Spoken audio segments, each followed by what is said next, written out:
जय श्री राम। अयोध्या नगरी, जिसे त्रेता युग में धरती पर स्वर्ग समान कहा जाता था, कौशल राज्य की राजधानी थी। राजा दशरथ वहां के महाराज थे। दशरथ अपनी वीरता, धर्म पालन और प्रजावत्सलता के लिए प्रसिद्ध थे। उनके राज्य में हर ओर समृद्धि थी। लोग सुखी थे। खेतों में सोना उपजता था, व्यापार फल फूल रहा था और कोई दुख दर्द नहीं था। किंतु राजा दशरथ के जीवन में एक बहुत बड़ी कमी थी। उनके संतान नहीं थी। राजा दशरथ के पास सब कुछ था। धन था, वैभव था, सेना थी, रथ था, सम्मान था, किंतु पुत्र न होने के कारण उनका वंश अधूरा था। रानियां कौशल्या, कैकेयी और सुमित्रा भी इसी दुख को लेकर चिंतित रहती। तीनों रानियां महलों में रहकर भगवान से संतान की कामना करती, मंदिरों में व्रतोपवास करती, किंतु वर्षों तक कोई संतान उत्पन्न नहीं हुई।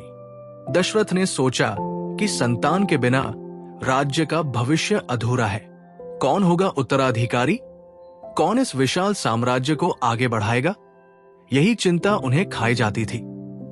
तभी उनके मंत्रियों और पुरोहितों ने कहा, राजन, अब समय आ गया है कि आप किसी महान यज्ञ का आयोजन करें।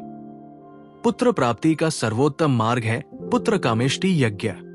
पुत्र कामेष्टि यज्ञ की तैयारी। राजा दशरथ ने महर्षि ऋष्यशृंग को आमंत्रित किया, जो अत्यंत तेजस्वी और तपस्वी ऋषि थे। उन्होंने दशरथ को पुत्र कामेष्टि यज्ञ करने का आदेश दिया। दशरथ ने तुरंत यज्ञ की तैयारी करवाई। अयोध्या नगरी सजाई गई। नगर की गलियों को फूलों से सजाया गया।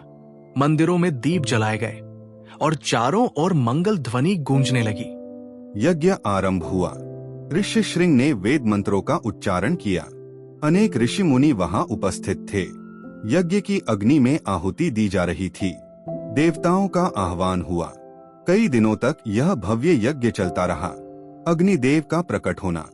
यज्ञ की पूर्णाहुति के समय अचानक अग्नि की ज्वालाओं से स्वयं अग्निदेव प्रकट हुए। उनके हाथ में सोने का पात्र था, जिसमें दिव्य खीर थी। अग्निदेव ने राजा दशरथ से कहा, राजन, यह दिव्य खीर भगवान विष्णु की कृपा से प्राप्त हुई है। इसे अपनी रानियों को प्रसाद स्वरूप दीजिए। इससे आपको तेजस्वी और धर्मनिष्ठ पुत्रों की प्राप्ति होगी। यह सुनकर दशरथ का हृदय आनंद से भर उठा। उन्होंने उस खीर को श्रद्धा से ग्रहण किया और अपनी तीनों रानियों को दिया। सबसे पहले उन्होंने रानी कौशल्या को वह खीर दी। फिर रानी कैकेयी को हिस्सा मिला। शेष खीर उन्होंने रानी सुमित्रा को दी। ईश्वर की लीला देखिए। कौशल्या ने खीर खाई और उनके गर्भ से स्वयं भगवान विष्णु ने श्रीराम के रूप में जन्म लेने का निर्णय लिया। कैकेयी से भरत और सुमित्रा से एक साथ लक्ष्मण और शत्रुघ्न का जन्म हुआ।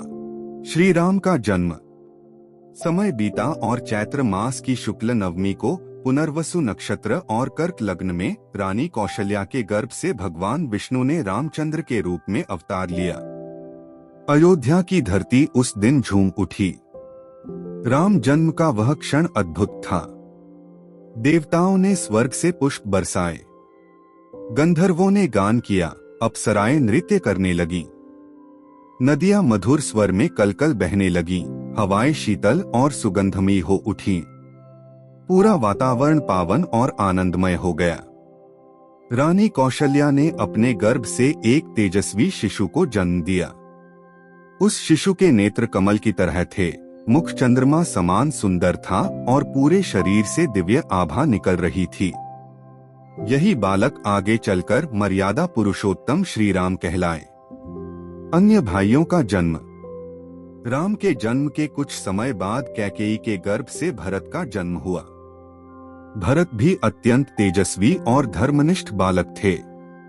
सुमित्रा ने 2 पुत्रों को जन्म दिया, लक्ष्मण और शत्रुघ्न।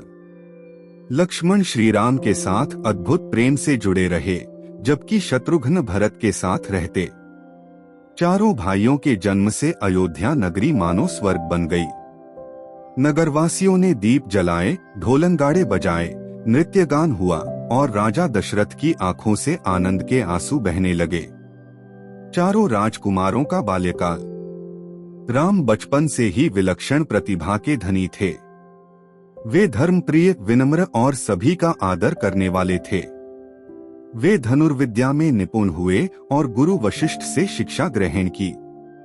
लक्ष्मण सदा राम की सेवा में रहते, भरत धर्म और नीति के आचार्य बने और शत्रुघ्न भी सद्गुणों से संपन्न थे। राम, भरत, लक्ष्मण और शत्रुघ्न ने अपने बचपन में ही ऐसा आचरण दिखाया कि पूरी अयोध्या में उनकी प्रशंसा होती। नगरवासी कहते, हमारे राजकुमार ही नहीं बल्कि हमारे प्राण हैं। वे हमें मार्ग दिखाएंगे। राम जन्म का महत्व। श्री राम का जन्म केवल अयोध्या के लिए ही नहीं बल्कि संपूर्ण मानवता के लिए हुआ था। जब धरती पर अधर्म और अन्याय बढ़ गया था, तब भगवान विष्णु ने यह निश्चय किया कि वे त्रेतायुग में राम के रूप में अवतरित होंगे और राक्षसों का संहार कर धर्म की स्थापना करेंगे। राम का जन्म इस सत्य का प्रतीक है कि भगवान अपने भक्तों और धर्म की रक्षा के लिए अवश्य अवतार लेते हैं।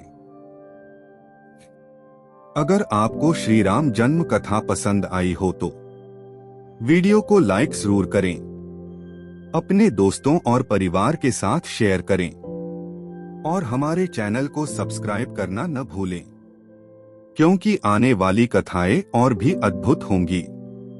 बोलो सियावर रामचंद्र की जय।